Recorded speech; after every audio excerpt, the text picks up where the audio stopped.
भारत में आज ईरान के supreme leader Ayatollah Ali Khamenei की मौत पर शोक जताया। भारत सरकार की ओर से विदेश सचिव विक्रम मिस्री ईरानी दूतावास गए। शोक पुस्तिका पर हस्ताक्षर कर उन्होंने श्रद्धांजलि दी। विदेश मंत्री एस जयशंकर ने भी ईरानी विदेश मंत्री अरागची से फोन पर बात की। पिछले 6 दिनों के भीतर दोनों नेताओं के बीच ये दूसरी बातचीत है। भारत ने ईरान और खाड़ी क्षेत्र की मौजूदा स्थिति पर गहरी चिंता व्यक्त की है। इस बीच प्रधानमंत्री मोदी ने फ्रांस के राष्ट्रपति मैक्रों से बातचीत की। दोनों नेताओं ने मध्य एशिया की मौजूदा स्थिति पर भी चर्चा की। क्षेत्र में शांति और स्थिरता बहाल करने पर जोर दिया। युद्ध के बीच हॉर्मुज स्ट्रेट को लेकर ईरान की ओर से बहुत ही बड़ा बयान आया है। ईरान के इस्लामिक रेवोल्यूशनरी गार्ड कोर ने कहा है कि उसने हॉर्मुज स्ट्रेट को सिर्फ अमेरिका, इजराइल, यूरोप और उनके पश्चिमी सहयोगियों के लिए ही बंद किया है। यह भारत के लिए बहुत ही बड़ी राहत की खबर है। जब से युद्ध शुरू हुआ है तब से हॉर्मुज स्ट्रेट बंद है और तेल की कीमतें बढ़ रही हैं। युद्ध शुरू होने से पहले तक भारत इसी रास्ते से प्रतिदिन 26 लाख बैरल कच्चा तेल मंगवाता था। भारत इसी रास्ते एलपीजी और एलएनजी भी मंगवाता है। पश्चिम बंगाल में चुनाव से पहले बड़ी हलचल हुई है। राज्यपाल सीवी आनंद बोस ने आज इस्तीफा दे दिया। सीवी आनंद बोस ने 17 नवंबर 2022 को बंगाल के राज्यपाल के रूप में पदभार संभाला था। बंगाल की सीएम ममता बनर्जी ने राज्यपाल के इस्तीफे पर हैरानी जताई है। तमिलनाडु के राज्यपाल आरएन रवि को बंगाल का राज्यपाल नियुक्त किया गया। उधर लद्दाख के उपराज्यपाल कविंदर गुप्ता ने भी इस्तीफा दे दिया है। महाराष्ट्र कैबिनेट ने धर्मांतरण विरोधी विधेयक को मंजूरी दे दी है। यह कानून जबरन, धोखे से या प्रलोभन देकर धर्मांतरण कराने को गैर जमानती अपराध मानेगा। मंत्री नितेश राणे का कहना है यह विधेयक काफी सख्त होगा। कानून के सभी तकनीकी और कानूनी पहलुओं की विस्तृत जानकारी जल्द ही सरकार सार्वजनिक करेगी। लंबे समय से उठ रही मांग के बाद फडणवीस सरकार ने यह महत्वपूर्ण कदम उठाया है। सोने और चांदी की कीमतों में एक बार फिर गिरावट दर्ज की गई। मल्टी कमोडिटी एक्सचेंज पर चांदी के भाव में 3,500 रुपए की गिरावट दर्ज की गई। 1 किलो चांदी 2,65,000 रुपए में अब मिल रही है, जबकि सोने का भाव 1,250 रुपए प्रति 10 ग्राम कम हुआ। शेयर बाजार में पिछले कुछ दिनों से चल रही मायूसी भी आज खत्म हो गई। सेंसेक्स 900 अंकों की बढ़त के साथ 80,000 के पार चला गया। वहीं निफ्टी में भी 285 अंक की बढ़ोतरी दर्ज की गई। नेपाल में नई सरकार बनाने के लिए आज वोटिंग हुई। हिंसा की छिटपुट घटनाओं के बीच 60% वोटिंग हुई। जेन ज़ी आंदोलन के बाद हो रहे इस पहले चुनाव में युवाओं के बीच जबरदस्त उत्साह देखने को मिला है। जिन शहरी और सुगम इलाकों में इलेक्ट्रॉनिक वोटिंग या बेहतर व्यवस्था थी, वहां मतगणना आज रात से ही शुरू हो जाएगी। देर रात से ही रुझान आने भी शुरू हो जाएंगे। डीएनए मित्रों, ईरान के युद्ध ने कैसे अमेरिका की तिजोरी खाली कर दी।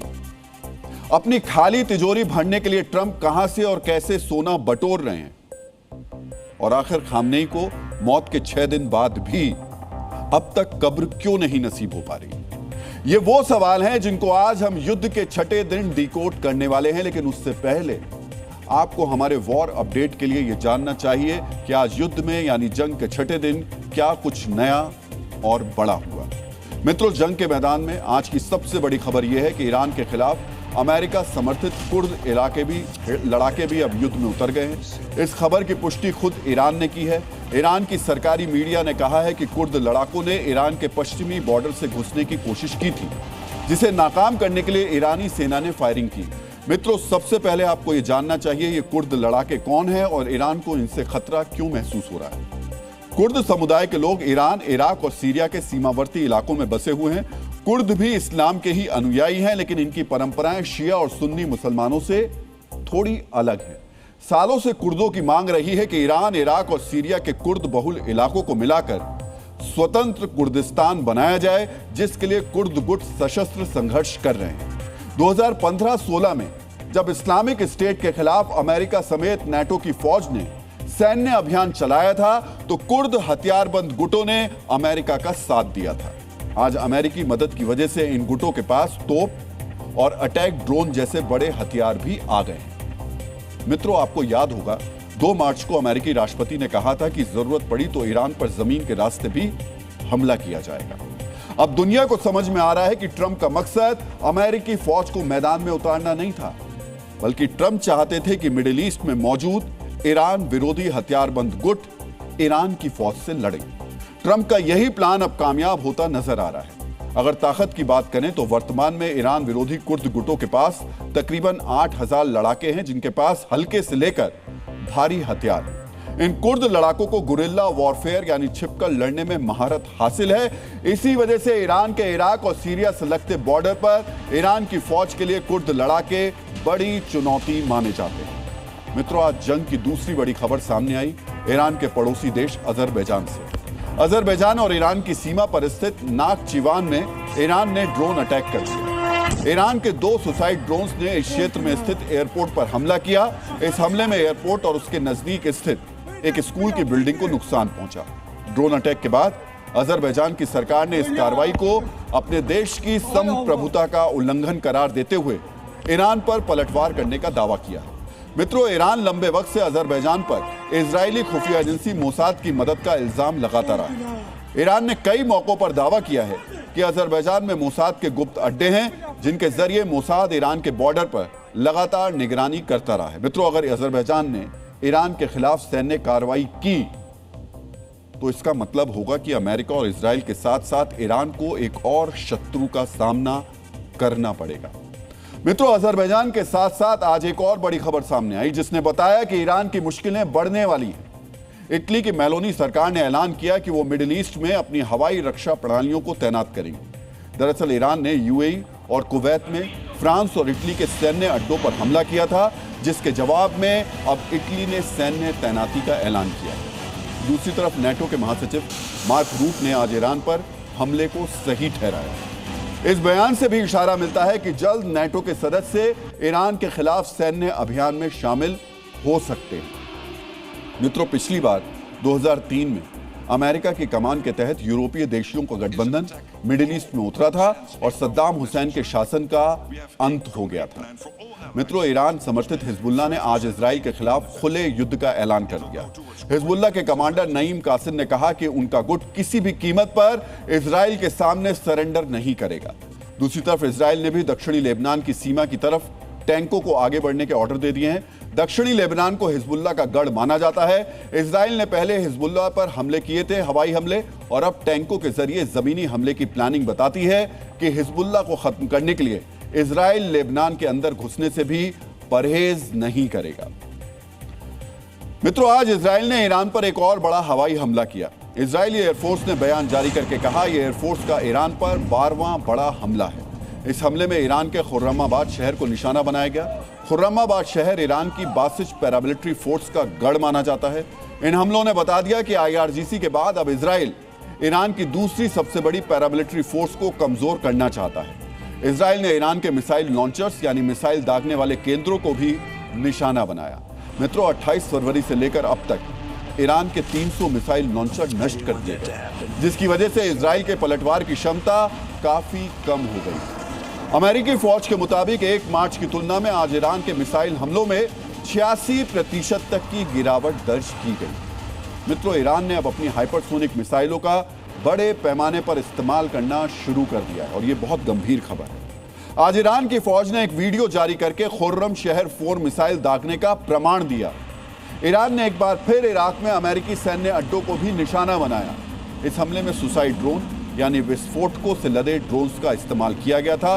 मित्रों, हाइपरसोनिक मिसाइलों के इस्तेमाल का तथ्य बताता है कि ईरान के पास मिसाइलों की तादाद कम हो गई है। कोई भी देश अपनी सबसे ताकतवर हथियार को जंग के शुरुआती दिनों में इस्तेमाल नहीं करता है, लेकिन खुर्रम शहर दागने के वीडियो ने बता दिया कि ईरानी फौज या तो मिसाइलों की कमी से जूझ रही है या फिर वो जल्द से जल्द बड़ी वॉर करना चाहती है। ठीक है ना मित्रों, ईरान के खिलाफ अमेरिका और इजराइल के ऑपरेशन एपिक फ्यूरी का 6वां दिन है। इन 6 दिनों में मिडिल ईस्ट के लगभग हर देश में तबाही मची हुई है। यहां तक कि तुर्की, साइप्रस और अजरबैजान तक हमले हो रहे हैं। ईरान इस युद्ध को अकेले लड़ रहा है, इसलिए सबसे ज्यादा तबाही भी ईरान में ही मची हुई है। लेकिन ईरान ने अमेरिका को जिस तरह तबाह किया है, उसके बारे में जानकर आप हैरान रह जाएंगे। जी हां, ईरान ने अमेरिका को जिस तरह तबाह किया है, उसे जानकर आप हैरान रह जाएंगे। आज आपको यह जानना चाहिए ट्रंप ने कैसे ईरान से युद्ध मोल लेकर के सुपर पावर अमेरिका को बुरी तरह फंसा दिया। हथियार से लेकर अर्थव्यवस्था तक यह जंग अमेरिका पर भारी पड़ रही है। ज्यादा ताकतवर बम भले ही ईरान में गिर रहे हों, लेकिन अर्थव्यवस्था की तबाही वाला बम तेहरान से लगभग 10,000 किलोमीटर दूर वॉशिंगटन में भी फूट रहा है। आज हम युद्ध में फंसे अमेरिका के मौजूदा हाल का विश्लेषण करेंगे। किस तरह युद्ध अमेरिका की अर्थव्यवस्था के लिए तबाही ला रहा है, कैसे अमेरिका को इस युद्ध की वजह से 19 लाख करोड़ रुपए खर्च करने पड़ेंगे। जी हां, 19 लाख करोड़ रुपए, जो भारत के रक्षा बजट से लगभग 2.5 गुना ज्यादा है। लेकिन यह बताने से पहले हम आपको एक अमेरिकी सैन्य विशेषज्ञ के बड़े दावे के बारे में बता देते हैं। डीएनए मित्रों, डगलस मैकग्रेगर अमेरिकी सेना के रिटायर्ड कर्नल हैं और वो ट्रंप के पहले कार्यकाल के दौरान रक्षा मंत्री के सलाहकार भी रह चुके हैं। लेकिन इन दिनों वो ईरान के खिलाफ अमेरिका के युद्ध की जबरदस्त आलोचना कर रहे हैं। डगलस मैकग्रेगर ने कहा है कि अमेरिका इस युद्ध में फंस चुका है। डगलस के मुताबिक यह युद्ध लंबे समय तक चलेगा तो अमेरिका के लिए काफी महंगा साबित होगा। लेकिन उन्होंने सबसे चौंकाने वाला दावा यह किया कि ईरान ने मिडिल ईस्ट में अमेरिका के सभी सैन्य अड्डों को तबाह कर दिया है और उन्हें इस्तेमाल के लायक नहीं छोड़ा है। मिडिल ईस्ट में अमेरिका के कम से कम 19 सैन्य अड्डे हैं और डगलस का दावा है कि युद्ध के शुरुआती दिनों में ही ईरान ने उन्हें बर्बाद कर दिया है। डगलस ने यह भी कहा कि ईरान में हुकूमत बदलने का अमेरिका का लक्ष्य पूरा नहीं होगा। अंत में अमेरिका को अपनी प्रतिष्ठा खोकर मिडिल ईस्ट छोड़ना पड़ेगा।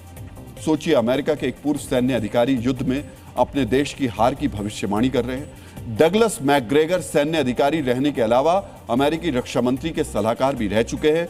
उन्हें अमेरिकी सेना की खूबियों और खामियों का अच्छी तरह पता है। यही वजह है कि उनके इस बयान की चर्चा अब पूरी दुनिया में हो रही है। हालांकि इन दावों के बावजूद ट्रंप को अमेरिका की जीत का पूरा भरोसा है। वो युद्ध में अमेरिकी सेना के प्रदर्शन को 10 के स्केल पर 15 की रेटिंग दे रहे हैं। यानी ट्रंप डगलस मैकग्रेगर के दावों को झूठा बता रहे हैं। सैन्य रूप से युद्ध में अमेरिका के फंसने को लेकर दो राय हो सकती है, लेकिन आर्थिक रूप से युद्ध में अमेरिका के फंसने को ट्रंप झुठला नहीं सकते। आज हम आपको कुछ आंकड़े दिखाने वाले हैं जो बताते हैं कि अमेरिका युद्ध की कितनी बड़ी आर्थिक कीमत चुका रहा है। अमेरिका के पास दुनिया की सबसे आधुनिक सैन्य तकनीक है, लेकिन इसकी लागत भी सबसे ज्यादा है। ट्रंप को इस युद्ध के लिए पानी की तरह पैसा बहाना पड़ रहा है। आज आपको जानना चाहिए कि युद्ध पर अमेरिका को कितना खर्च करना पड़ रहा है। डीएनए मित्रों, प्री स्ट्राइक बिल्डअप यानी सेना को मिडिल ईस्ट में उतारने, जहाजों और एयरक्राफ्ट को मूव करने में $630 मिलियन खर्च करने पड़े अमेरिका को, यानी तकरीबन 5,800 करोड़ रुपए। पहले 24 घंटों में अमेरिका को युद्ध पर लगभग 779 मिलियन खर्च करना पड़ा, यानी करीब 7,100 यानी 7100 करोड़ रुपए। शुरुआती दिनों में अमेरिका के अलग अलग फाइटर जेट जैसे F-35, F-22 और F-18 की उड़ान पर $271 मिलियन खर्च हुए, यानी लगभग 2,500 करोड़ रुपए। डीएनए मित्रों, समुद्र में अमेरिका के सैन्य अड्डे यानी यूएसएस जेराल्ड फोर्ड पर भी बहुत ज्यादा खर्च आता है। एक दिन की इसकी लागत $6.5 मिलियन यानी 60 करोड़ रुपए के आसपास है। ईरान से युद्ध के लिए अमेरिका ने जेराल्ड फोर्ड के अलावा एक और carrier strike group USS Abraham Lincoln को भी तैनात किया है। यानी इन दोनों कैरियर स्ट्राइक ग्रुप पर हर रोज 120 करोड़ रुपए से ज्यादा खर्च हो रहे हैं, हर रोज। कुछ और खर्चों को जोड़ दिया जाए तो युद्ध के शुरुआती 2-3 दिन में ही लगभग $1.5 अरब खर्च होने का अनुमान है, यानी लगभग 14,000 करोड़ रुपए 2 दिन में खर्च हो गए। डीएनए मित्रों, सैन्य विश्लेषकों के मुताबिक युद्ध का खर्च हर दिन एक समान नहीं रहता। किसी दिन यह खर्च ज्यादा हो सकता है और किसी दिन कम भी, लेकिन इस हिसाब से देखा जाए तो आज युद्ध के 6ठे दिन तक अमेरिका ने लगभग 28,000 करोड़ रुपए खर्च कर दिए हैं। डीएनए मित्रों, भारत सरकार ने प्रधानमंत्री किसान सम्मान निधि योजना के लिए इस साल 63,500 करोड़ रुपए का प्रावधान किया, यानी 6 दिनों में अमेरिका का युद्ध पर खर्च इस योजना के लगभग आधे के बराबर है। अगर यह युद्ध 6 दिन और चलता है, जिसकी संभावना अधिक है, तो भारत में पीएम किसान सम्मान निधि के बराबर का पैसा अमेरिका का युद्ध में बर्बाद हो जाएगा। इसी तरह बिहार में नीतीश सरकार ने चुनाव से पहले महिलाओं को 14,000 करोड़ रुपए बांटे थे। इतनी रकम ट्रंप ने युद्ध के 3 दिनों में फूंक दी है। इसी तरह झारखंड में महिलाओं को कैश देने की योजना के लिए बजट में 14,000 करोड़ रुपए का प्रावधान किया गया। सोचिए, इतना पैसा अमेरिका सिर्फ 3 दिन में ही राख कर चुका है। यह आंकड़ा इसलिए हमने आपको बताया ताकि पता चल सके कि अमेरिका का कितना पैसा खर्च हो रहा है। और एक तरफ विकास और दूसरी तरफ विनाश, यह भी बताता है इस तुलना को लेकर। डीएनए मित्रों, ट्रंप बता चुके हैं कि युद्ध 4 से 5 हफ्तों तक चल सकता है, जबकि मिडिल ईस्ट में युद्ध लड़ रहा अमेरिकी सेना का सेंट्रल कमांड रक्षा मंत्रालय को 100 दिनों की तैयारी करने के लिए कह चुका है। यानी ये युद्ध 5 हफ्तों से लेकर 14 हफ्तों तक चलने की आशंका है। अमेरिका की प्रतिष्ठित फोर्ब्स मैगजीन के अनुसार इस युद्ध पर डायरेक्ट सैन्य खर्च 40 अरब डॉलर से 95 अरब डॉलर के बीच हो सकता है।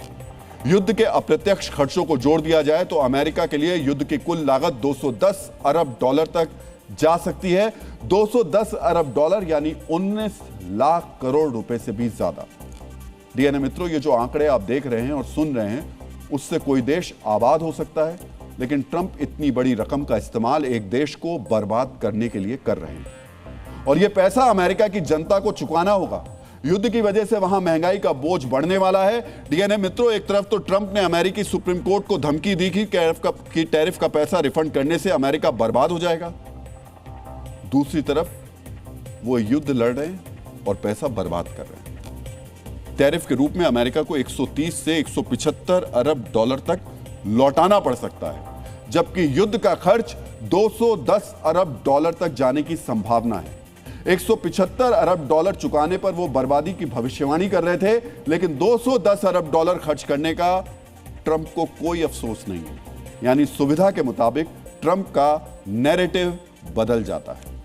डीएनए मित्रों, अमेरिका के सामने एक संकट यह भी है कि उसके हथियार ईरान की तुलना में बेहद महंगे हैं। ईरान शाहिद 136 आत्मघाती ड्रोन से हमला करके अमेरिका को सबसे ज्यादा परेशान कर रहा है। अमेरिका का पैट्रियट एयर डिफेंस सिस्टम 90% तक इस ड्रोन को रोक रहा है, लेकिन समस्या यह है कि $20,000 के ड्रोन को गिराने के लिए 40 लाख डॉलर की मिसाइल खर्च करनी पड़ रही है।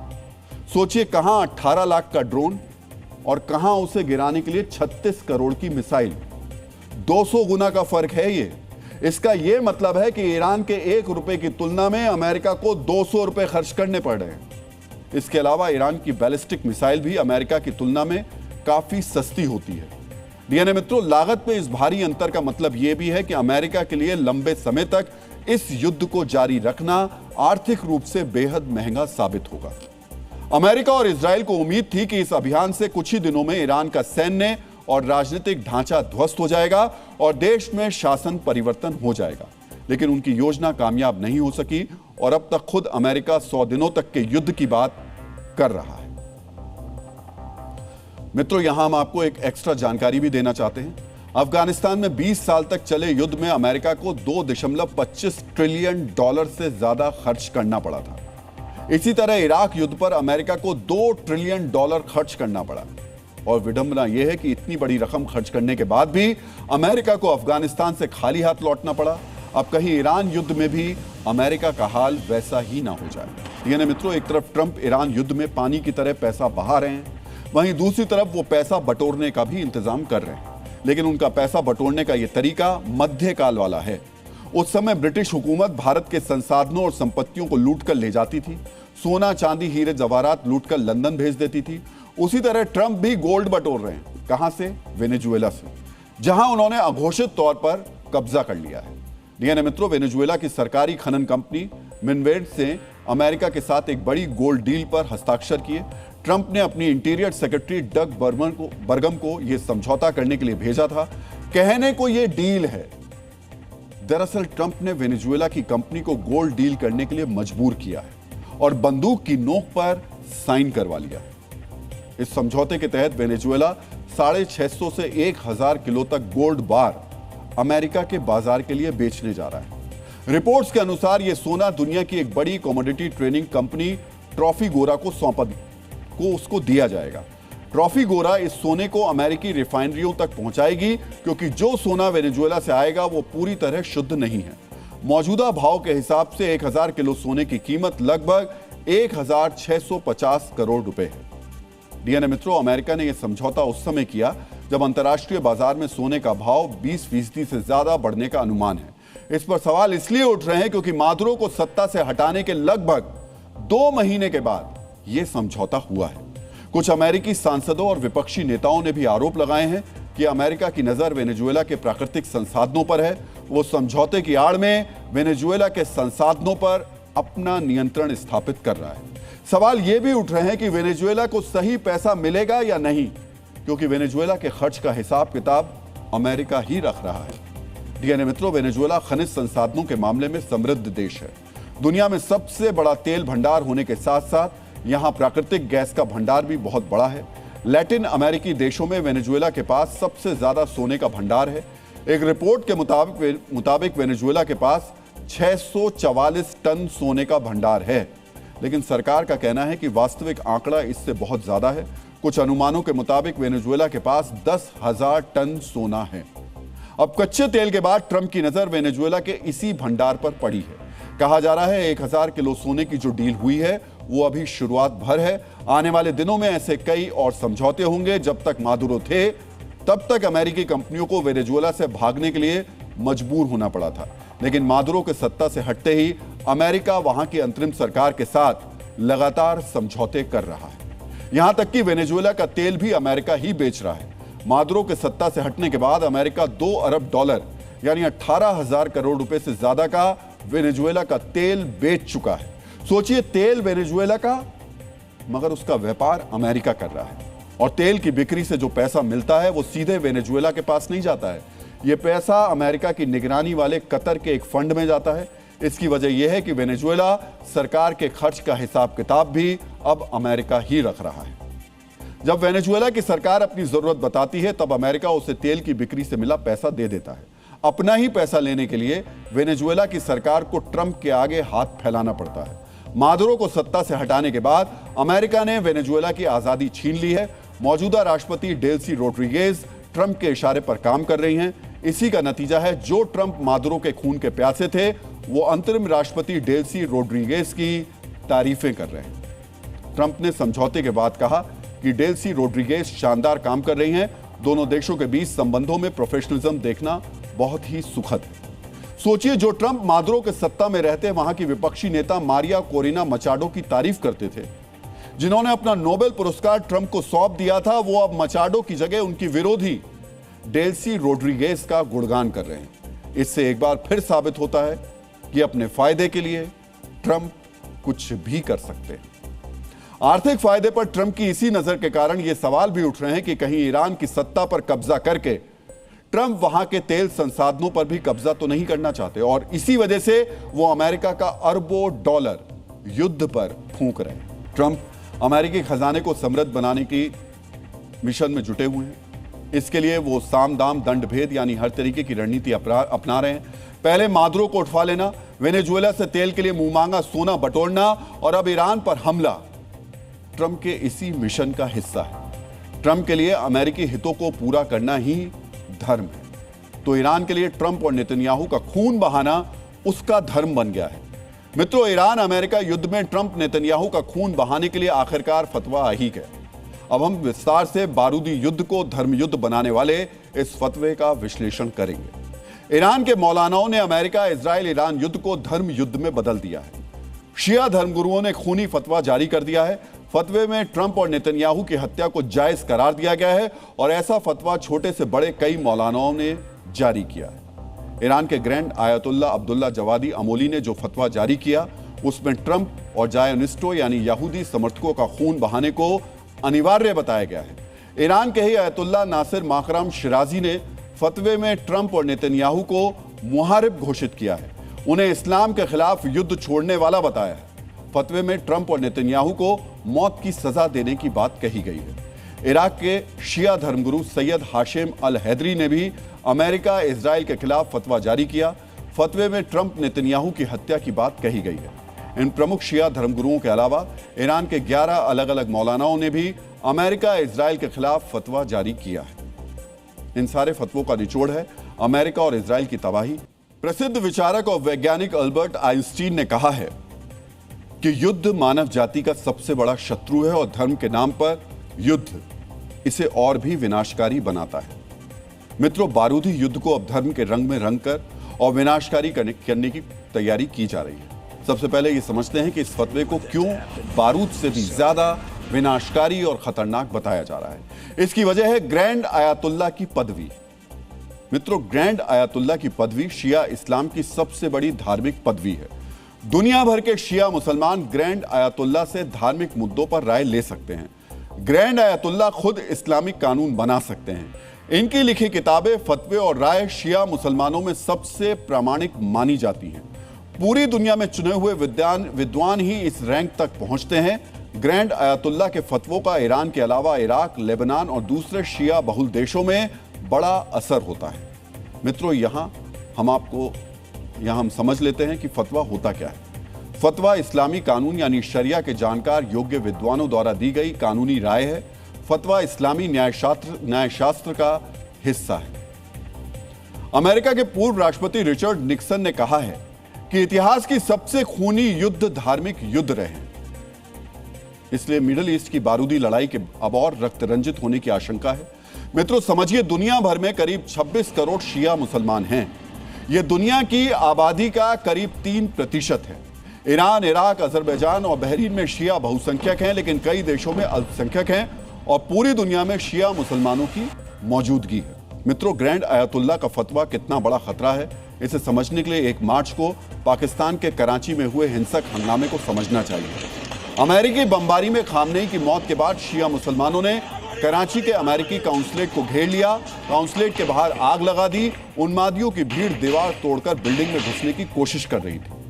अमेरिकी सैनिकों ने फायरिंग कर काउंसलेट स्टाफ का बचाव किया। सोचिए, बिना किसी फतवे के अगर कट्टरपंथियों की भीड़ जान लेने पर आमादा हो सकती है, तो फतवा जारी होने के बाद क्या होगा? सड़क पर कोई उन्मादी किसी को भी जायोनिस्ट बताकर उस पर चाकू से हमला कर देगा। फतवे के धार्मिक उन्माद में कोई कट्टरपंथी कहीं भी धमाका कर देगा। सोचिए, इससे पूरी दुनिया में कैसी अराजकता फैली। मित्रों, प्रसिद्ध फ्रांसीसी दार्शनिक वोल्टेयर ने कहा है कि धार्मिक विवाद पृथ्वी पर सबसे भयानक विपत्ति है। ग्रैंड आयतुल्ला अब्दुल्ला जवादी अमोली के फतवे के साथ ही यह विपत्ति अब अपने सबसे खतरनाक रूप में दुनिया के सामने खड़ी हो गई है। मित्रों, यह पहली बार नहीं है जब ईरान के धार्मिक नेताओं ने किसी बड़े व्यक्ति के खिलाफ फतवा जारी किया है। इससे पहले 1979 में भारतीय मूल के लेखक सलमान रश्दी के खिलाफ ईरान के तत्कालीन supreme leader Ayatollah Ruhollah Khomeini ने फतवा जारी किया था। रश्दी की किताब को इस्लाम, पैगंबर मोहम्मद और कुरान के खिलाफ बताया गया था। रश्दी सालों तक छिपे रहे, लेकिन उन पर 12 अगस्त 2022 को न्यूयॉर्क में हमला हुआ। समझिए, 33 साल बाद वो भी अमेरिकी जमीन पर सलमान रश्दी पर जानलेवा अटैक हुआ। सलमान रश्दी हमले में बच तो गए, लेकिन उनकी एक आंख की रोशनी चली गई। इस घटना से साफ है कि फतवे की कोई एक्सपायरी नहीं होती है। यही बड़ा खतरा है। एक बार फतवा जारी हुआ तो जब तक उसे पूरा नहीं किया जाता, खतरा बरकरार रहता है। जैसे अमेरिकी जमीन पर सलमान रश्दी को निशाना बनाया गया, वैसे ही ट्रंप को भी निशाना बनाया जा सकता है। हालांकि ट्रंप राष्ट्रपति हैं, उनके लिए चाक चौबंद सुरक्षा होती है। यहां हम आपको ट्रंप की सुरक्षा की छोटी सी जानकारी शेयर कर देते हैं। राष्ट्रपति ट्रंप की सुरक्षा के लिए बाहरी घेरे में स्थानीय पुलिस और FBI के एजेंट्स तैनात होते हैं। मध्य घेरे में सीक्रेट सर्विस की counter sniper team, counter assault teams और काउंटर सर्विलेंस टीम के जवान होते हैं। राष्ट्रपति के आसपास सुरक्षा जवानों का एक घेरा होता है। ये एजेंट्स हमेशा उनके साथ रहते हैं और मेडिकल इमरजेंसी रिस्पांस और इवैक्यूएशन प्लान तैयार रखते हैं। राष्ट्रपति ट्रंप की सुरक्षा में कुल मिलाकर 300 सीक्रेट सर्विस एजेंट्स हमेशा तैनात रहते हैं। इस सुरक्षा घेरे के बाद भी ट्रंप पर एक रैली के दौरान गोली चल चुकी है। इसी साल 22 फरवरी को फ्लोरिडा में ट्रंप के घर में एक शख्स शॉटगन और गैस केन लेकर घुसने की कोशिश कर रहा था। सीक्रेट सर्विस ने उसे गोली मार दी। इससे साफ है कि ट्रंप पहले से कट्टरपंथियों और विरोधियों के निशाने पर हैं। अब फतवा जारी होने के बाद खतरा और बढ़ गया है। ईरान से जारी हुए फतवे के बीच अमेरिकी रक्षा मंत्री पीट हेग्सेथ ने दावा किया है कि अमेरिकी सैन्य कार्रवाई में एक ईरानी अधिकारी मारा गया है। यह अधिकारी राष्ट्रपति ट्रंप की हत्या की साजिश में शामिल था। हालांकि अमेरिका ने मारे गए ईरानी अधिकारी की पहचान नहीं बताई। यानी ईरान लगातार ट्रंप को निशाना बनाने की साजिश कर रहा है और इसका अगला चैप्टर ग्रैंड आयतुल्ला का फतवा है। डीएनए मित्रों, ईरान ने ट्रंप की कब्र खोदने वाला फतवा तो जारी कर दिया, लेकिन एक सवाल यह कि अभी तक खामनेई को दफनाया क्यों नहीं गया। मित्रों, खामनेई को मरे हुए 6 दिन हो गए हैं, लेकिन अभी तक उनका जनाजा नहीं निकला, अंतिम यात्रा नहीं निकली, उनके आखिरी दर्शन के लिए कोई सभा आयोजित नहीं की गई। आखिर उनकी अंतिम यात्रा की तारीख को बार बार आगे क्यों बढ़ाया जा रहा है। मित्रों, इस सवाल के पीछे ईरान की टॉप लीडरशिप का एक डर छिपा हुआ है। आज हम इसी डर का विश्लेषण करने वाले हैं। मित्रों, supreme leader Ayatollah Ali Khamenei को ईरान के मशहद शहर में दफनाया जाना है। खामनेई को दफनाने से पहले 3 दिन तक धार्मिक रस्में होनी है, जिसकी शुरुआत बीती रात 10 बजे होनी थी, लेकिन कल ही ईरान से अपडेट आया कि इन रस्मों को टाल दिया गया है। आधिकारिक बयान जारी करके कहा गया कि तेहरान में अपेक्षित रूप से भारी भीड़ और मौजूदा हालात की वजह से इसे टाल दिया गया है। लेकिन आपको यह जानना चाहिए कि असल वजह भारी भीड़ नहीं है, बल्कि एक डर है। मित्रों, ये तो जाहिर सी बात है कि अगर खामनेई के अंतिम दर्शन के लिए शोक सभा का आयोजन किया जाएगा तो वहां ईरान की पूरी टॉप लीडरशिप मौजूद होगी। जब सुप्रीम लीडर को सुपुर्द खाक किया जाएगा, यानी जब उन्हें दफनाया जाएगा, तो ईरान के सभी सीनियर नेता और कमांडर उस वक्त उन्हें अंतिम विदाई देने के लिए मौजूद होंगे। मित्रों, ये सिर्फ एक अंतिम यात्रा या कोई आम आयोजन नहीं होगा। यहां आपको यह भी समझना चाहिए, यह इजराइल और अमेरिका के लिए एक बहुत बड़ा मौका भी होगा। ईरान की पूरी टॉप लीडरशिप को एक झटके में साफ करने का मौका। तो क्या इसी डर से अभी तक खामनेई को दफनाया नहीं गया? यानी मित्रों, इस डर की वजह हिजबुल्ला कनेक्शन भी है, जो आज आपको जानना चाहिए। मित्रों, हिजबुल्ला के पूर्व लीडर नसरल्ला की मौत सितंबर 2024 में इजराइल हवाई हमले में हुई थी। 5 महीने बाद फरवरी 2025 में उसे सुपुर्दे खाक किया गया। बेरूत के एक स्टेडियम में नसरल्ला को अंतिम विदाई देने के लिए हिजबुल्ला के सीनियर कमांडर्स उस दौरान इकट्ठा हुए, लेकिन जैसे ही नसरल्ला और उसके डिप्टी हाशिम सफीद्दीन के ताबूत निकाले गए, 4 इजरायली फाइटर जेट्स ने स्टेडियम के ऊपर से कम ऊंचाई पर उड़ान भरी। नीचे जब डेथ टू इजराइल के नारे गूंजे, उसी वक्त इजराइल के 4 फाइटर जेट उनके ऊपर से उड़े। मित्रों, ईरान को यही डर है, कहीं खामनेई की अंतिम यात्रा में भी इसी तरह अमेरिका और इजराइल के फाइटर जेट ना पहुंचे। मित्रों, इस डर का एक और हिजबुल्ला कनेक्शन है। आपको याद होगा 17 सितंबर 2024 को इजराइल ने हिजबुल्ला पर पेजर अटैक किया था। हिजबुल्ला के कमांडर्स जिन पेजर्स का इस्तेमाल करते थे, वो एक एक करके फटने लगे थे। मित्रों, उसके अगले ही दिन यानी 18 सितंबर 2025 को जब पेजर अटैक में मारे गए हिजबुल्ला कमांडर्स की अंतिम यात्रा निकल रही थी, तभी इजराइल ने वॉकी टॉकी अटैक कर दिया। अंतिम यात्रा में मौजूद लोग जिन वॉकी टॉकी का इस्तेमाल कर रहे थे, उनमें विस्फोट होना शुरू हो गया। मित्रों, ईरान को डर है कि खामनेई की अंतिम यात्रा में कहीं ऐसा हमला ना हो जाए। ईरान के टॉप कमांडर्स को यह डर सता रहा है कि कहीं खामनेई को दफनाने के चक्कर में उनकी कब्र ना खुद जाए। मित्रों, आपको आज यह भी जानना चाहिए कि खामनेई को दफनाने की जगह खामनेई से पहले ही तय करके गए। देरी बस डर की वजह से ही है। खामनेई को उनकी आखिरी वसीयत के मुताबिक मशहद शहर में दफनाया जाएगा। मशहद यानी शहीद की जगह। खामनेई को शिया मुसलमानों के 8वें इमाम अली इब्न मूसा अल रिदा की दरगाह के पास दफनाया जाना है। खामनेई का जन्म 19 अप्रैल 1939 को मशहद में ही हुआ था, यानी दफनाने की जगह तय है। लेकिन ईरान की टॉप लीडरशिप को डर है कि कहीं अमेरिका और इजराइल ने यहां अपना टारगेट ना लॉक कर लिया हो। सोचिए, अपने ही मुल्क में, अपने ही जमीन पर खलीफा को दफनाने में ईरान को डर लग रहा है, और वो इस कदर खौफ में भी नजर आ रहा है। खामनेई के शव को अभी दफन नहीं किया गया। उनके आखिरी संस्कार से पहले ही खलीफा के देश के खिलाफ दूसरे खलीफा ने अब जंग में शामिल होने का संकेत दिया। यह ईरान अमेरिका इजराइल युद्ध में नया ट्विस्ट है। मित्रों, मिडिल ईस्ट में चल रहे युद्ध के बीच तुर्की ने बड़ा आरोप लगाया है। तुर्की ने कहा कि ईरान की एक बैलिस्टिक मिसाइल तुर्की की तरफ आ रही थी। ईरान से लॉन्च की गई मिसाइल इराक और सीरिया से गुजरते हुए तुर्की के हवाई क्षेत्र में प्रवेश करने वाली थी। नेटो के एयर डिफेंस सिस्टम ने इस मिसाइल को इंटरसेप्ट करके नष्ट कर दिया। हवा में ही मार गिराई गई इस मिसाइल का मलबा दक्षिणी तुर्की में मिला है। ईरान मिडिल ईस्ट में उन सभी देशों को निशाना बना रहा है जहां अमेरिका के सैन्य बेस हैं, लेकिन तुर्की में अमेरिका का सैन्य बेस नहीं है। फिर ईरान ने तुर्की पर मिसाइल क्यों दागी? ये जंग का सबसे दिलचस्प मोड़ है। इसे विस्तार से समझेंगे, लेकिन पहले ये जानते हैं कि ईरान के खिलाफ अमेरिकी हमले पर तुर्की का रुख इस मिसाइल अटैक से पहले तक क्या रहा है। तुर्की के राष्ट्रपति एर्दोआन ने ईरान पर अमेरिका और इजराइल के हमले को ईरान की संप्रभुता का उल्लंघन बताया था। हमले को नेतन्याहू के उकसावे पर शुरू की गई कार्रवाई बताया था। एर्दोआन ने ईरान के पड़ोसी और भाई के रूप में ईरानी लोगों के दर्द में शामिल होने की बात कही थी। यानी एर्दोआन अपने रक्षा सहयोगी अमेरिका के खिलाफ ईरान का वैचारिक समर्थन कर रहे थे। उन्होंने खामनेई की मौत पर गहरा दुख जताया था। अब सवाल यह है कि आखिर अपने वैचारिक मित्र पर ही ईरान ने मिसाइल क्यों दाग दी और अब क्यों तुर्की ईरान के खिलाफ जंग में अमेरिका के साथ खड़े होने के संकेत दे रहा है। तुर्की नेटो का सदस्य है, जैसा कि हमने पहले कहा, वो अमेरिका का रक्षा सहयोगी है। तुर्की में अमेरिका का कोई सैन्य बेस नहीं है, लेकिन नेटो का सदस्य होने के नाते तुर्की से इंजलिक एयरबेस पर अमेरिका की मौजूदगी है। तुर्की के अदाना शहर पर एयरबेस पर अमेरिकी एयरफोर्स के जवान तैनात हैं। यहां अमेरिका की 39th एयर बेस विंग मौजूद है। मध्य तुर्की के कुरेजिक में नेटो का अर्ली वार्निंग जो रडार सिस्टम है वो भी है। ईरान को शक है कि कुरेजिक के इस रडार बेस में उसकी मिसाइलों की ट्रैकिंग की जा रही है। समझिए, बेशक तुर्की ईरान का वैचारिक समर्थक हो, लेकिन तुर्की में अमेरिकी सेना की मौजूदगी की वजह से ईरान उसे अब अपना दुश्मन समझता है। इसलिए ईरान की मिसाइल के निशाने पर तुर्की आ गया है। यह ईरान अमेरिकी युद्ध में बड़ा टर्निंग पॉइंट इसलिए है क्योंकि तुर्की नेटो में शामिल पहला देश है जिस पर ईरान ने मिसाइल दागी है, और तुर्की ने भी अब ईरान को जवाब देने का ऐलान कर दिया। मित्रों, अगर तुर्की अमेरिका के साथ ईरान पर हमला करता है तो यह एर्दोआन का बड़ा रणनीतिक शिफ्ट होगा। इस एक फैसले से मिडिल ईस्ट के समीकरण बदल जाएंगे।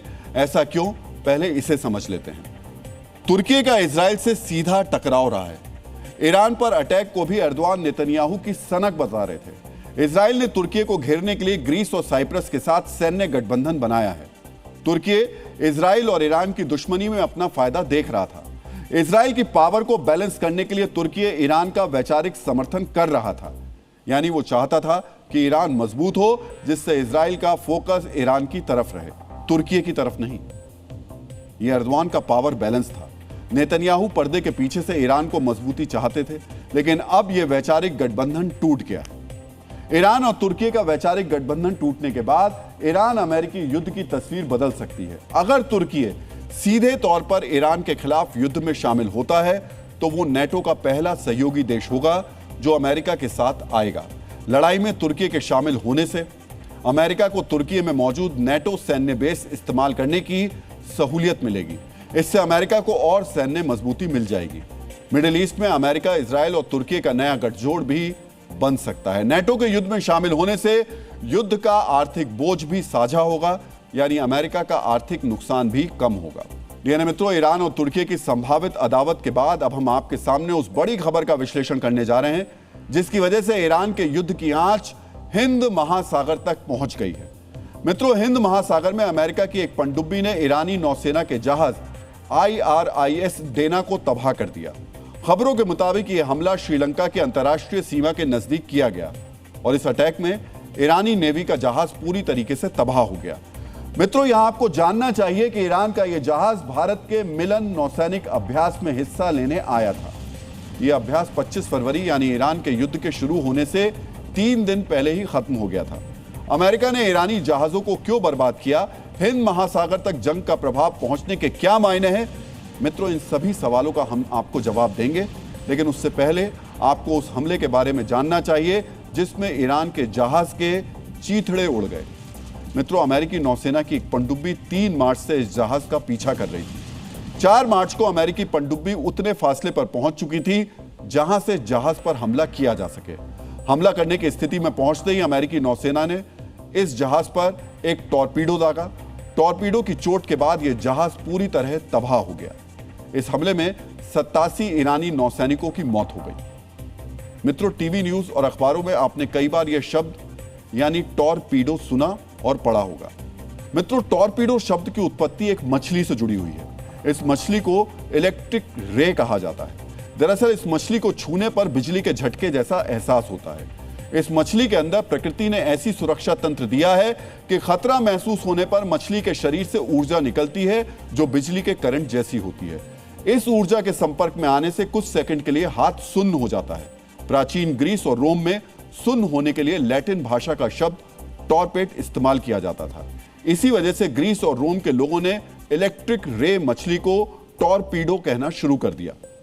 मित्रों, वर्ष 1866 में जब ब्रिटिश इंजीनियर रॉबर्ट व्हाइटहेड ने पहला पानी के अंदर चलने वाला रॉकेट बनाया तो उन्हें लगा इसका बर्ताव बिल्कुल इलेक्ट्रिक रे मछली जैसा है, यानी यह हथियार पानी के अंदर चलता है और इसका इंपैक्ट दुश्मन के जहाज को कुछ सेकंड के लिए सुन्न यानी ये निष्क्रिय कर देता है। इसी वजह से रॉबर्ट व्हाइटहेड ने अपने आविष्कार का नामकरण मछली के नाम पर यानी टॉरपीडो किया। मित्रों, अमेरिकी नौसेना की पनडुब्बी ने अपने मिशन यानी ईरानी जहाज को खत्म करने के लिए जो सैन्य ऑपरेशन चलाया वो भी काफी चतुराई से भरा था। अब हम आपको नक्शे के जरिए ट्रंप के इसी शातिर प्लान की जानकारी देने जा रहे हैं। मित्रों, समंदर के जिस क्षेत्र में ईरानी जहाज पर हमला किया गया वो श्रीलंका के गौल बंदरगाह से 74 किलोमीटर दक्षिण में स्थित है। श्रीलंका की समुद्री सीमा में उनके किनारों से 52 किलोमीटर आगे तक स्थित है। यानी यह हमला श्रीलंका की समुद्री सीमा में नहीं किया गया। अगर यह हमला श्रीलंका की समुद्री सीमा में किया जाता तो यह श्रीलंका की संप्रभुता का उल्लंघन माना जाता। इसी वजह से जब यह जहाज श्रीलंका की समुद्री सीमा से बाहर चला गया तब इसके ऊपर अमेरिकी पनडुब्बी ने टॉरपीडो दागा ताकि कोई नई टेंशन ना पैदा हो। मित्रों, दूसरे विश्व युद्ध के बाद पहली घटना है जब किसी अमेरिकी पनडुब्बी ने दुश्मन के जहाज को टॉरपीडो दागकर समंदर में मार गिराया हो। और दूसरे विश्व युद्ध के बाद यह भी पहली बार है जब अमेरिकी नौसेना ने हिंद महासागर में किसी जहाज को निशाना बनाया है। डीएनए मित्रों, इस अमेरिकी कार्रवाई की वजह से अब जंग का दायरा हिंद महासागर तक पहुंच चुका है। अब सवाल उठता है कि आखिर अमेरिका को ऐसी क्या मजबूरी आ पड़ी थी कि उसे हिंद महासागर तक आकर ईरान के जहाज को निशाना बनाना पड़ा। मित्रों, अब हम आपको इसी सवाल का जवाब देने जा रहे हैं। युद्ध शुरू होने से लेकर अब तक अमेरिकी सैन्य कार्रवाई का पूरा जोर ईरान की नेवी को तबाह करने पर रहा है। 28 फरवरी से लेकर अब तक ईरान के 19 नौसैनिक जहाज और एक पनडुब्बी तबाह की जा चुकी है। इस लक्ष्य को पूरा करने के लिए अमेरिकी फाइटर जेट्स ने ईरान के बंदर अब्बास, चाबार और कोनाराक बंदरगाहों पर भारी बमबारी की थी। मित्रों, स्वतंत्र सामरिक आकलन के अनुसार पिछले 6 दिनों में ईरान की नेवी के लगभग 20% संसाधन अमेरिकी हमलों में बर्बाद हो चुके हैं। बंदर अब्बास में स्थित ईरानी नेवी के हेडक्वार्टर को भी अमेरिका ने तबाह कर दिया है। इस बड़ी कार्रवाई का मकसद उस स्थिति को पैदा होने से रोकना है जहां ईरान को दुनिया का ब्लैकमेल करने का मौका मिल जाए। अब हम आपको ईरान और अमेरिका का यही सामरिक समीकरण बताने जा रहे हैं। मित्रों, ईरान के नजदीक ये जो छोटा सा पानी का हिस्सा आप देख रहे हैं उसे कहते हैं स्ट्रेट ऑफ हॉर्मुज यानी हॉर्मुज का जल डमरू मध्य। ये एक ऐसा हिस्सा है जो फारस की खाड़ी को अरब सागर से जोड़ता है। अगर आप नक्शे को गौर से देखेंगे तो कुवैत से लेकर कतर, बहरीन, सऊदी अरब, यूएई और इराक तक से निकलने वाले तेल के जहाज इसी छोटे से हिस्से से निकलकर अरब सागर की तरफ जाते हैं। अगर ईरान इस हिस्से में नौसैनिक तैनाती बढ़ा देगा तो तेल की आवाजाही का रास्ता बंद हो जाएगा। यानी मिडिल ईस्ट में अमेरिका के मित्र देशों पर बारूदी हमले करने के साथ ईरान को आर्थिक स्ट्राइक करने का मौका भी मिल जाएगा। मित्रों, तेल की इसी आवाजाही को सुरक्षित रखने के लिए अमेरिका लगातार ईरान की नौसेना को निशाना बना रहा है ताकि ईरान की नेवी किसी भी कीमत पर स्ट्रेट ऑफ हॉर्मुज की घेराबंदी ना कर पाए। मित्रों, अमेरिकी नेवी और एयरफोर्स की घातक कार्रवाई की वजह से ही ईरान ने अपने जहाजों को बंदरगाहों में छिपाकर रख दिया है और ईरान की नेवी समंदर के बजाय किनारों से ड्रोन अटैक करने पर मजबूर हो गई है। मिलन नौसैनिक अभ्यास में ईरान के 3 जहाज आए थे। डेना को अमेरिका ने तबाह कर दिया है, लेकिन बाकी बचे 2 जहाज अब श्रीलंका में छिपे हुए हैं। खबरों के मुताबिक इन दोनों जहाजों ने इंजन खराब होने की दलील देकर कोलंबो के बंदरगाह में शरण ले ली है। इन जहाज के कमांडर्स को पता है कि अमेरिका कभी भी श्रीलंका की समुद्री सीमा में कोई एक्शन नहीं लेगा। इसी वजह से दोनों जहाजों ने कोलंबो बंदरगाह में अपनी पनाहगाह बना लिया है। मित्रों, अब हिंद महासागर में मौजूद अमेरिकी पनडुब्बियों की निगाहें इन 2 जहाजों पर लगातार बनी हुई हैं। अमेरिकी नौसेना को इंतजार है कि कब ये जहाज अपने बिल से बाहर निकलें और डेना की तरह ही इन 2 ईरानी जहाजों को भी टॉरपीडो से निशाना बनाया जाए। डीएनए मित्रों, आज अमेरिका के टॉरपीडो के साथ साथ एक और हथियार की खूब चर्चा हो रही है जिसे प्रलय वाला हथियार कहा जाता है। मित्रों, ईरान के साथ जारी युद्ध के बीच अमेरिका ने डूम्सडे मिसाइल का परीक्षण किया है। डूम्सडे यानी प्रलय का दिन और डूम्सडे मिसाइल यानी प्रलय लाने वाला हथियार। ईरान के साथ जारी युद्ध के बीच इस मिसाइल का परीक्षण कोई संयोग या फिर ईरान का कोई संदेश? इस मिसाइल को प्रलयकारी मिसाइल क्यों कहा जाता है और इस मिसाइल के लॉन्च के बाद इस युद्ध में क्या मोड़ आएगा, हम इन सभी पहलुओं को डिकोड अप करने वाले हैं। अमेरिका ने कैलिफोर्निया के वेंडनबर्ग स्पेस फोर्स बेस से डूम्सडे मिसाइल यानी मिनटमैन 3 को लॉन्च किया। मिसाइल ने 6800 किलोमीटर की दूर प्रशांत महासागर में क्वाजालेन एटॉल में अपने टारगेट को हिट किया। मित्रों, ये एक परीक्षण था, इसलिए मिसाइल के ऊपर वॉरहेड यानी विस्फोटक नहीं लगा था। लेकिन आपको यह जानना चाहिए कि अमेरिका की यह मिसाइल परमाणु हमला करने में सक्षम है। मिनटमैन के परीक्षण के बाद अमेरिकी एयरफोर्स ग्लोबल स्ट्राइक कमांड ने यह सफाई दी कि इस मिसाइल परीक्षण से ईरान युद्ध का कोई लेना देना नहीं है। यह परीक्षण सालों पहले से निर्धारित था, लेकिन जियोपॉलिटिक्स में जो कहा जाता है, दिखता है, उसके पीछे बहुत कुछ होता है। यही वजह है कि इसे सिर्फ एक परीक्षण नहीं बल्कि अमेरिका का शक्ति प्रदर्शन माना जा रहा है। इस शक्ति प्रदर्शन से अमेरिका क्या संदेश दे रहा है, आपको ये जानने से पहले इस मिसाइल की ताकत को जानना चाहिए। मिनटमैन 3 की रेंज 13,000 किलोमीटर है, यानी पूरा का पूरा ईरान उसकी रेंज में आता है। मित्रों, इस रेंज की बदौलत यह मिसाइल दुनिया के किसी भी हिस्से को टारगेट कर सकती है। इसकी दूसरी सबसे बड़ी ताकत है इसकी रफ्तार। मिनटमैन 3 24,000 किलोमीटर प्रति घंटे की रफ्तार से अपने टारगेट को हिट करती है। इस मिसाइल की खासियत यह है कि इसे जमीन, हवा और समंदर तीनों से लॉन्च किया जा सकता है। यह मिसाइल परमाणु हमला करने में भी सक्षम है। मित्रों, इस मिसाइल की बड़ी खासियत यह है कि MIRV तकनीक से यह लैस है, यानी ये एक साथ 3-3 वॉरहेड लेकर उड़ती है। एक बार जब मिसाइल ऊपरी वातावरण में पहुंच जाती है तो इससे छोड़े गए वॉरहेड यानी विस्फोटक अलग अलग टारगेट पर जाकर धमाका करते हैं। इस मिसाइल का एक वॉरहेड करीब 400 किलो टन वजनी होता है, यानी हिरोशिमा पर गिराए गए लिटिल बॉय परमाणु बम से 25 गुना ज्यादा। मिनटमैन ALCS तकनीक से लैस है, मतलब अगर जमीन पर मौजूद इसके लॉन्चर साइट को तबाह भी कर दिया गया तो यह हवा में मौजूद लॉन्च सेंटर से भी इसे दागा जा सकता है।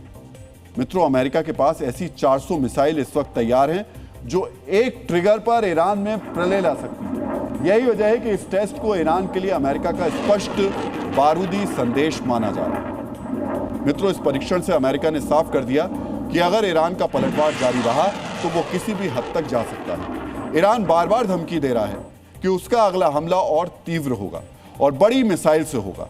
माना जा रहा है कि इसी का जवाब अमेरिका ने परमाणु क्षमता वाली मिनटमैन मिसाइल से दिया है। मित्रों, इस मिसाइल परीक्षण के जरिए अमेरिका ने साफ कर दिया कि वो इस पारंपरिक युद्ध को परमाणु युद्ध में भी बदल सकता है।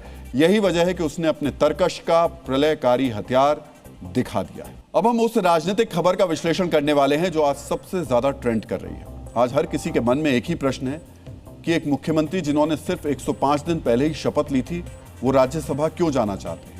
क्योंकि नीतीश कुमार से पहले देश का कोई भी मुख्यमंत्री अपने पद पर रहते हुए राज्यसभा नहीं गया था, लेकिन बिहार के मुख्यमंत्री राज्यसभा जाने के लिए अब तैयार है। 21 साल बाद बिहार में नीतीश युग खत्म होने वाला है। नए मुख्यमंत्री उस बिहार को मिलने वाला है। अब सवाल यह भी है कि बिहार की कमान किसके हाथ में होगी। नीतीश का उत्तराधिकारी बनने के लिए दावेदारों की लिस्ट में कौन कौन है, आज हम आपको इनसाइड स्टोरी बताएंगे और अपने हर फैसले से चौंकाने वाले नीतीश कुमार के इस निर्णय का भी DNA टेस्ट करेंगे। आज नीतीश कुमार ने राज्यसभा के लिए नामांकन दाखिल किया। नॉमिनेशन के समय गृह मंत्री अमित शाह, कई केंद्रीय मंत्री और बिहार के दोनों उप मुख्यमंत्री वहां मौजूद थे। यह बिहार की राजनीति की एक बड़ी परिवर्तनकारी घटना है। जब देश होली के सुरूर में था, तब बिहार में मुख्यमंत्री परिवर्तन की पटकथा लिखी गई। नीतीश कुमार ने मन बना लिया कि वो अब फिर से बिहार छोड़कर दिल्ली की राजनीति करेंगे। नीतीश जब दिल्ली से बिहार गए थे तब वो लोकसभा के सदस्य थे, इस बार उच्च सदन में जाएंगे। राज्यसभा के लिए नॉमिनेशन करने से ठीक पहले उन्होंने सोशल मीडिया पर 165 शब्दों का एक संदेश लिखा, जिसका निचोड़ यह है कि पूरी निष्ठा से बिहार की सेवा की। आज बिहार विकास और सम्मान का नया आयाम प्रस्तुत कर रहा है। इच्छा थी कि संसद के दोनों सदनों का सदस्य बनूं, इसलिए राज्यसभा का सदस्य बनना चाह रहा हूं। नई सरकार को पूरा सहयोग समर्थन रहेगा। तो ये खबर ऐसी है जिसे लेकर के पूरे देश में लगातार राजनीतिक प्रतिक्रियाएं देखने को मिली। मित्रों, जेडीयू के जिन कार्यकर्ताओं को लग रहा है कि नीतीश ने अचानक फैसला किया है, उन्हें मैं बताना चाहूंगा कि 2005 में ही नीतीश ने तय कर लिया था कि वो 20 साल बिहार में सरकार चलाएंगे। वो अपने करीबियों के बीच ऐसी चर्चा भी करते थे। जब 20 साल पूरा हो गया, उनकी सेहत भी पहले जैसी नहीं रही, तो उन्होंने खुद नया समीकरण बना लिया।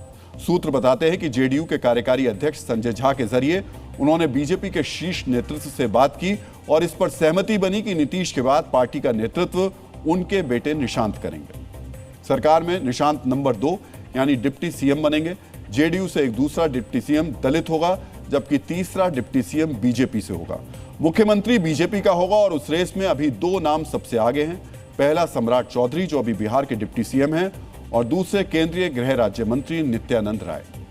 मित्रों, हम आपको याद दिलाना चाहेंगे कि नवंबर में जब विधानसभा चुनाव हो रहा था तब सम्राट चौधरी के विधानसभा क्षेत्र तारापुर में जाकर केंद्रीय गृह मंत्री अमित शाह ने एक बड़ी बात कही थी। उन्होंने कहा था, आप लोग सम्राट चौधरी को जिताइए, हम उन्हें बड़ा आदमी बनाएंगे। तो सवाल है, क्या बड़ा वो बड़ा आदमी बनने का समय अब उनका आ चुका है? वैसे नित्यानंद राय भी बीजेपी के शीर्ष नेतृत्व के करीबी माने जाते हैं। मित्रों, इतना तो तय है कि बिहार का अगला मुख्यमंत्री भी कोई ओबीसी समाज से होगा। इसकी तैयारी बीजेपी ने साल की शुरुआत में कर दी थी जब बिहार के एक सवर्ण को पार्टी का अध्यक्ष बनाया था। कुल मिलाकर नीतीश कुमार की विदाई के बाद बिहार की राजनीति अब पूरी तरीके से नए युग में प्रवेश कर रही है, क्योंकि एक समय में बिहार के 4 चेहरे थे, लालू, नीतीश, रामविलास और सुशील मोदी। सुशील मोदी और रामविलास का निधन हो चुका है।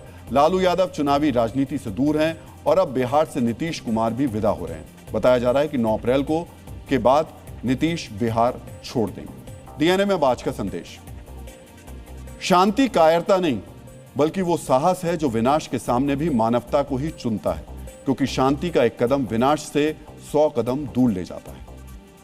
डीएनए में अब आपको जय हिंद कहने का समय आ गया है। जय हिंद। डीएनए में कल आपसे फिर मुलाकात होगी। तब तक के लिए अपना ख्याल रखिए, सुरक्षित रहिए, मुस्कुराते रहिए और याद रखिए, ये देश सबका है, ये देश हर जाति हर धर्म का है। मित्रों, हम सबका डीएनए एक है। धन्यवाद।